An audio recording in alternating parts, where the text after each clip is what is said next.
आदरणीय मित्रों, सदा नमस्कार। मैं तरुण गुजर, कोटा उत्तर, राजस्थान से। मित्रों, आज का वीडियो जो है वो सम काइंड ऑफ इकोनॉमिकल हो सकता है and some kind of actually आप कह सकते हैं इसको कि बौद्धिक संपदा है, टेक्निकल संपदा है, लेकिन इसके बावजूद भी आर्थिक विपन्नता वो भारत देश में सब तरफ देखने को मिलती है। मतलब ये वीडियो बनाकर मैं किसी प्रकार से भारत के नागरिकों या स्वयं को डिमोरलाइज नहीं करना चाहता, परंतु वास्तविकता होती है, उसे स्वीकार करना समझदारी है। देखिए, हमारे पास टेक्निकल इंस्टीट्यूशन की कमी नहीं है, हमारे पास IITs हैं, NITs हैं, एंड उसके बावजूद बहुत सारे इंजीनियरिंग कॉलेज हैं जो स्टेट लेवल्स पर EEE के माध्यम से एडमिशन लेते हैं। इसके पास में हमारे पास कुछ ऐसे इंस्टीट्यूशंस हैं जो बहुत ही अच्छी रेपुटेशन रखते हैं, लाइक बिट्स पिलानी है और मेयोस हैं, काफ़ी अच्छे institutions. Technically we are sound. Medical की बात करें तो हमारे पास में एम्स हैं और कुछ ऐसे इंस्टीट्यूशंस हैं जो बहुत अच्छे लेवल पर रन होते हैं। इसके अलावा हम बात करें तो हमारे सेंट्रल यूनिवर्सिटीज़ हैं, उसके अलावा काफ़ी सारे ऐसे इंस्टीट्यूशंस हैं जो भारत के नागरिकों के लिए एक वरदान है। बट एक लेवल पर देखा जाए तो ये इंस्टीट्यूशंस जो हैं वो वर्ल्ड लेवल पर कहीं भी स्टैंड नहीं करते। अगर आप टॉप 5 या टॉप 10 की भी लिस्ट निकालते हैं या टॉप 100 की भी लिस्ट लेते हैं तो हम लोग कहीं स्टैंड नहीं करते हैं। चलिए, ये दूसरी बात है, लेकिन उससे भी बड़ी मज़े की बात ये है कि हमारे यहाँ से स्टडी किए हुए हमारे ही बच्चे, हमारे ही बंधु वर्ल्ड की कंपनीज में टॉप मोस्ट पदों पर हैं, वहाँ सेवा दे रहे हैं। और उससे मज़े की बात यह है कि उन टॉप मोस्ट कंपनीज में टॉप 5 में, टॉप 10 में एक भी कंपनी इंडिया की नहीं है। इसका सीधा सीधा मतलब मैं ये निकाल सकता हूँ कि हम भारतीय अच्छे नौकर साबित हो सकते हैं, अच्छे एंटरप्रेन्योर नहीं साबित हो सकते। देखिए, मतलब है, बुरा लगने वाली बात है, लेकिन इसको एक्सेप्ट करना चाहिए। खैर, ये सब बातें हैं, इसको जितना बोलेंगे उतना कम है। बात करते हैं कि इन सब चीज़ों का सॉल्यूशन क्या है। एक तबका है जो अमीर है और वो और अमीर होता जा रहा है। एक मिडिल क्लास है जो जहाँ है वो अपने एग्जिस्टेंस के लिए फाइट कर रहा है, ना वो ऊपर जा पाता है ना नीचे जा पाता है। और एक लोअर मिडिल क्लास और जो लोअर तबके के लोग हैं वो हमारी तरफ देखने को मिलते हैं। हमारा 70% हिस्सा अगर आप देखें, 70 से 80% हिस्सा तो वो middle class, lower middle class और लोअर क्लास में डिपेंड है। और यहीं से बच्चे निकल कर अच्छे अच्छे पदों पर निकल जाते हैं, नौकरी कर लेते हैं। बट द एंटरप्रेन्योरशिप ओके नज़र नहीं आती है। टैलेंट में डेफिनेटली कोई कमी नहीं है। इन्हीं बच्चों ने, इन्हीं बंधुओं ने ऐसे ऐसे आविष्कार किए हैं जो दूसरी कंपनियों को, दूसरे देशों को अग्रणी पंक्ति में खड़ी कर रहे हैं। मॉडर्न जो स्कॉलर्स हैं, उन्होंने इस जो सिचुएशन है उसको नाम दिया है ब्रेन ड्रेन। मतलब हमारे यहाँ पर ना तो ऐसे साधन हैं कि हम लोग कुछ रिसर्च कर पाएँ, ना ऐसे सुविधाएं हैं कि हम लोग यहाँ पर कुछ ग्रो कर पाएँ। तो वो जो ब्रेन है वो ड्रेन हो जाता है, और जहाँ पर उसको अच्छा ग्रो करने की और आगे बढ़ने की अपॉर्चुनिटीज़ मिलती है वहाँ पर ग्रो करता है। तो इसमें फॉल्ट किसका है? गवर्नमेंट का है, हमारा है, किस चीज़ का है?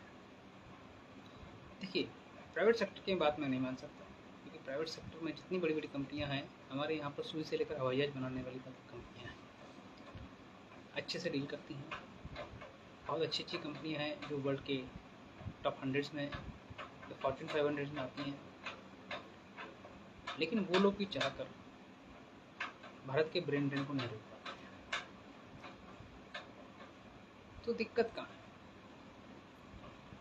ये तो दिक्कत ये है कि हमारे पास बुद्धिमत्ता तो है, लेकिन उसको मैनेज करने के लिए, उसको रोक पाने के लिए, उसको यूज़ करने के लिए हम मानसिक रूप से तैयार नहीं हैं। हमारा माइंडसेट हो चुका है कि हमको बाहर जाना ही पड़ेगा, तभी हम पढ़े लिखे लोग ग्रो कर सकेंगे, अपनी काबिलियत को साबित कर सकेंगे। नो डाउट कि बहुत सारे ऐसे लोग भी हैं जो भारत में रहकर यहाँ पर ग्रो कर रहे हैं, भारत को फिर से स्टैंड करने की कोशिश कर रहे हैं। नो डाउट उनके लिए तो जितनी तारीफ की जाए उतनी कम है। और इसका मतलब ये नहीं कि जो लोग बाहर जा चुके हैं वो लोग बुरे हैं या फिर वो लोग नॉन लविंग इंडियंस हैं, ऐसा नहीं है। अपॉर्चुनिटी है तो लोग बाग जाते हैं, अगर इंडिया में अपॉर्चुनिटी होगी तो इंडिया में लोग आते हैं। एनीवे, ये एक एंडलेस डिस्कशन है। Let's talk about the solution. For this I propose कि लोगों के पास में यहाँ रुकने की एक वजह होनी चाहिए,